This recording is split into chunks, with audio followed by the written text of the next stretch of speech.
বেশিরভাগ মানুষ শিক্ষিত মানুষের মধ্যেও বলে যে আজকে কী বার, আজকে ওয়েডনেসডে।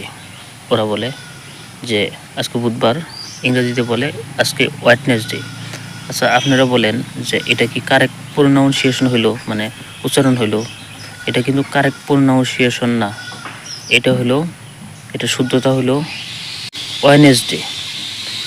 ওয়েডনেসডে তার মানে এই জায়গায় ডির উচ্চারণ হবে না, ডিটা এই জায়গায় সাইলেন্ট থাকবে, ওয়েডনেসডে। কিন্তু ওরা উচ্চারণ করে ওয়েডনেসডে।